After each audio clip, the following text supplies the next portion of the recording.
Hello everyone, I hope you're having a great day, week, or month, whatever you prefer. So, I just wanted to talk a little bit about some information we got relatively recently about how some magic and prayers are going to work in the upcoming edition. It bears repeating. However, there's a lot about how this phase is going to work that we don't know about, and it's clear some information is missing. I also want to give just a bit of a little bit of a statement as well. Judging by how they're doing it, they're basically just going to be drip feeding information for between now and when the edition finally comes out in probably a couple of months. So in this regard, I don't really feel like I'm going to touch on every single article they put out. I think I'm just going to focus more on just like the really important phases, and I feel like this is one of those. So let's just get into the meat and potatoes of this. So what are some of the changes that are coming? Well, one of the big ones is that the magic system, from what we're looking at, is it's both getting a big overhaul, but also staying similar in other ways. From what at least I'm getting from the article is that it's actually the prayer system that is going through a much bigger change up than the magic system is. Like I'll get into it in a second, but from the looks of it, prayers are basically going to go through. It's practically a different phase than it was before. Like you're going to for those prayer heavy armies like the Blades of Corn, you're definitely going to have to change up your strategy a bit, and opponents will have to change up their strategy when dealing with them. And also, as with most abilities in the new edition, it's much more core rule integrated. Like it's much more integrated with keywords rather than war scrolls and prayers. As I said, I think the best way to describe them is they're more different than flexible, because magic, I feel, is going to be more flexible, but prayers are going to be more tactically different than flexible, if that's the right word. So, as I was mentioning, the magic system is now based around the keyword wizard. So, essentially, rather than every single war scroll having the word like wizard and then going into intricate detail about, how many spells they can spell and, like what their spells are, etc., etc., it's now based on a keyword wizard that has a power rating next to it. So, from what it appears from the article, the power rating seems to indicate how many casting, unbinding, and banishment abilities you can do per phase. So how it was described in the article, it seems to be that you can do them in any order, but it's limited by your power level. So, example, if you have a power level of 2, you can either do 1 casting and 1 unbinding in per phase.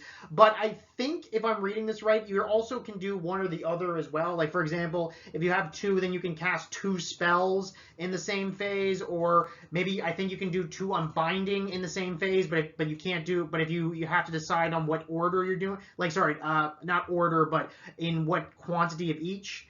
I'm not sure if that's how I'm supposed to be reading it, because it's clear there's still quite a bit of information missing from this article. But if it is, that would make sense, as it would allow for much greater flexibility, but also allow a certain much more restrictions. For example, if you wanted to unbind 2 things, you'd have to give up casting spell.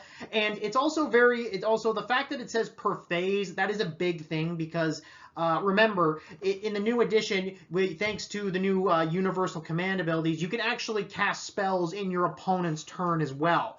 So they definitely had to specify per phase, not in your hero phase, because remember, that technically means is that you can both, you don't just unbind in your opponent's turn, you can also cast a spell in your opponent's turn.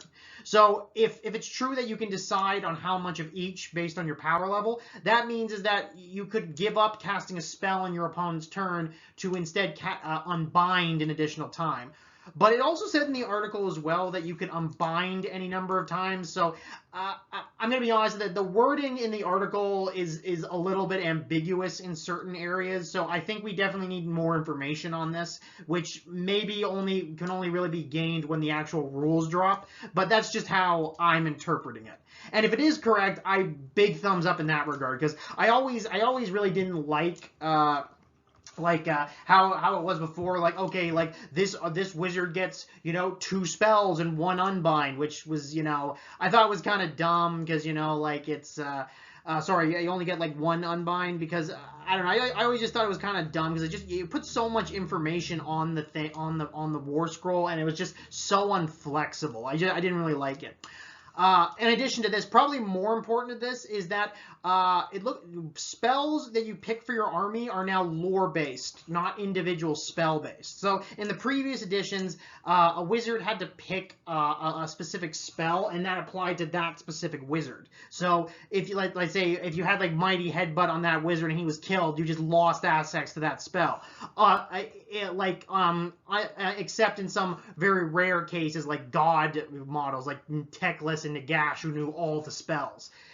In this regard, however, that's no longer the case. Now you pick a spell lore for your army, and every wizard can just cast whatever they want from it at any point, but still only one cast per wizard, except if it's an unlimited. This, I feel, is a major overhaul, and I think is so much better. Like, I always thought it was kind of dumb, because I guess you could justify it lore-wise, like, okay, maybe this wizard specialized in this kind of spell, but tabletop-wise, it just made wizards so much more, targetable, because you can like anyone who knew anything about your spells, they would know which ones were the best ones. So it would just basically paint a giant target on your wizard, and a lot of times wizards were not very durable, so you basically had to like spend your whole time like putting them out of range of shooting and babysitting them just to make sure they didn't die. But then that led to problems because most spells don't have unlimited range, so keeping them all the way back out of shooting range meant they couldn't necessarily get their spells off. So it just lacked flexibility, and it was very easy for your opponent to really focus them down. This, in my opinion, is a big thing, because one, making wizard and the power level a keyword, like I said, takes a lot of the wording that was off the war scroll and just makes the war scroll a lot more cleaner. Making them lore specific instead of individual specific makes everything much more flexible, and also and you know what, I actually honestly think it's easier to memorize too, because remember, now you don't have to, if you have a lot of wizards on your table, you don't have to go through the agony of, oh geez, okay, which wizard did I put that spell on? Oh, please don't tell me he's in the wrong place. Now, okay, don't worry. The only thing is now, though, it seems to be you can only pick a single spell lore for your army. So this will also depend on how many spell lores you can take and what your flexibility on that will be. Beyond that, though, it's pretty much the same. Each spell has its own casting value. You roll 2d6, try to get it off. If you roll a double ones, you take mortal wounds. So besides the intricate changes, its spells are pretty much the same. Now, prayers, on the other hand, have gone through a major overhaul. Like, spells, in comparison, while they did get through some major technical and design changes, they're still intricately the way they were before. Prayers, on the other hand, have had a major change-up. So basically, before, in the previous editions, to get a prayer off, you had to roll a single d6 and just get the number that you needed to get it off. So, for example, if you needed a 4+, just roll a 4+ and you get it off. And your opponent, who maybe if they had like a priest, could try to stop it. However, that's no longer how it works. You still roll a d6, but how it works is now you don't necessarily have to get the prayer off right away. Now what you're doing when you're rolling is generating ritual points. So how this ritual points is working, and how I'm interpreting it, is that it's now based on it's based on like a storage system. So basically, when you roll up your points, if you have enough points to get off the prayer, for example, if it's a 4, if you rolled a 4 or higher, you could get off the ritual. However, if you don't do that, you can also, on the other hand, bank them, and you can carry those ritual points over into the next turn. Now, the reason you do this is because they're cumulative, and if you hold on to them, you can then use them to use on the same ritual, because how the rituals work now is they have a base effect, but it looks like most of them will also have an enhanced effect if you have more. So, for example, with Witchbane Curse, you need a 4 to get it off. But if you bank them and then try to roll the next time and try to get an 8 and try to get an 8+, in terms of how many ritual points you have, you get an enhanced effect for it. Now this, however, has actually also brought some confusion to people, because the way they worded it in the article, there's kind of a debate going on online. Is when you roll for ritual points, does it go into a communal like collection? Like, for example, if you have like 3 priests on the table and they all roll and bank them, do the points that you save, are they individually correlated to each priest? So if one priest rolled a 2 and one priest rolled a 4, that's the only ones they do. They don't have 6 in total. It's just this guy has 2 and this guy has 4. The article doesn't really say if you have to keep track of individual priests or if it's just a communal pool. And the way I'm kind of interpreting it seems to be that it's per priest and they don't share.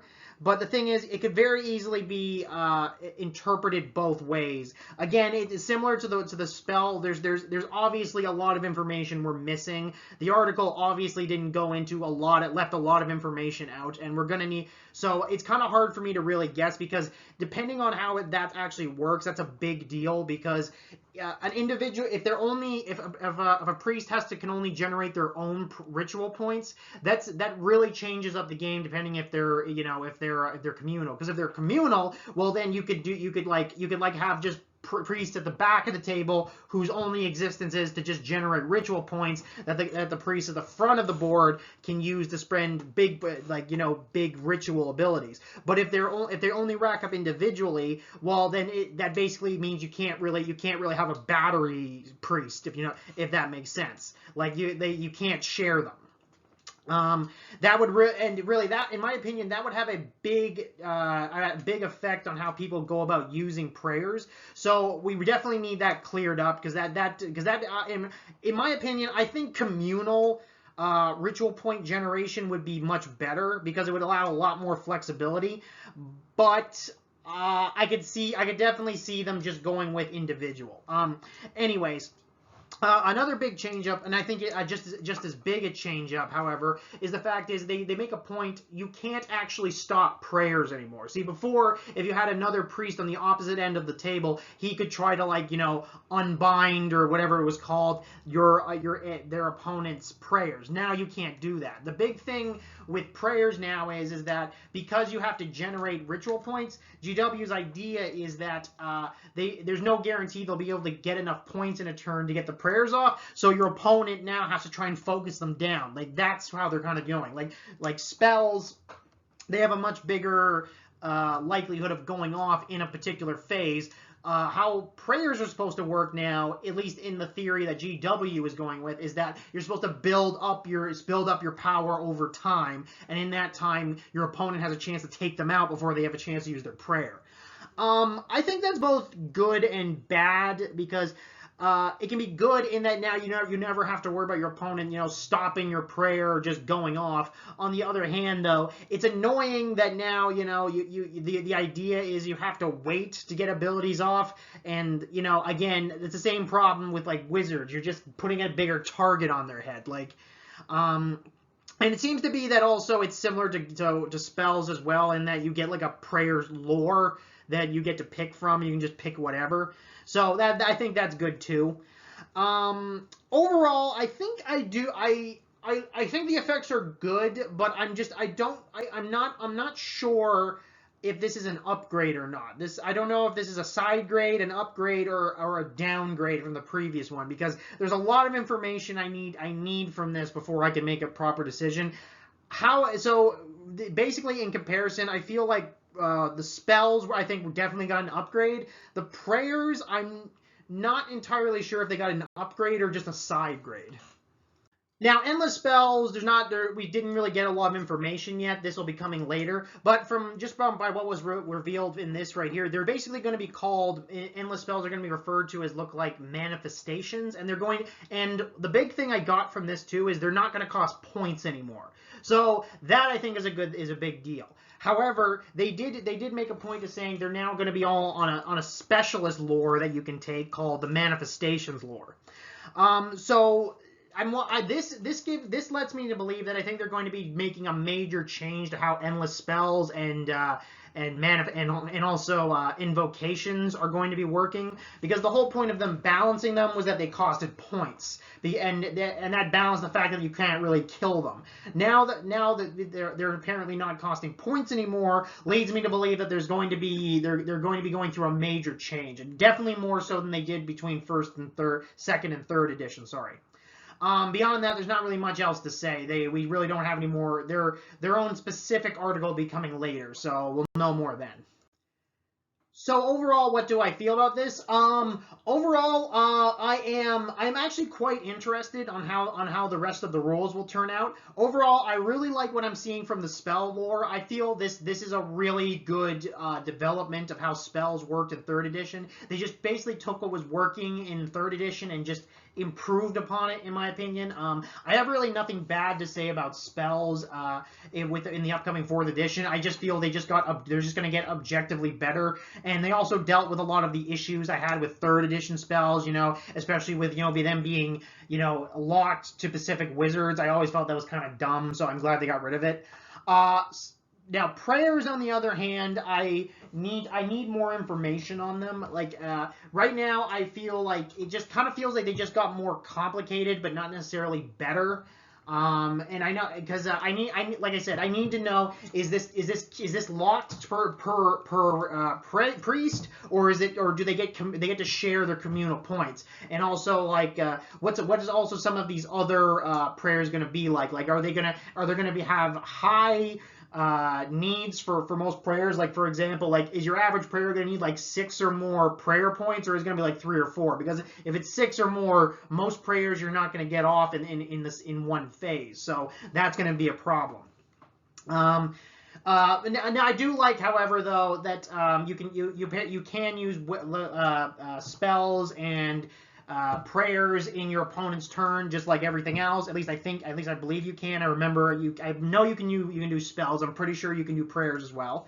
The change, and again, we're going to need more information in regards to how endless spells are changing up, but they are changing up. I think getting rid of endless spells costing points is a big deal, and I think it's a good deal too, because I don't know, I think one of the things that was holding endless spells back was that, again, you're paying, the reason people didn't like them sometimes because you're paying points for them, but the fact that your opponent could unbind them just meant that, okay, you're spending 60 to 100 points on a model that theoretically might never actually come on the table. Your opponent might just always unbind it. So you basically just flushed $100. So I think that scared a lot of people off from them.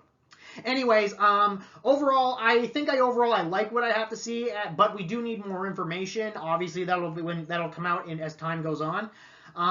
Anyways, I hope you enjoyed the video, and I hope you're having a great day. Keep it up. Take care.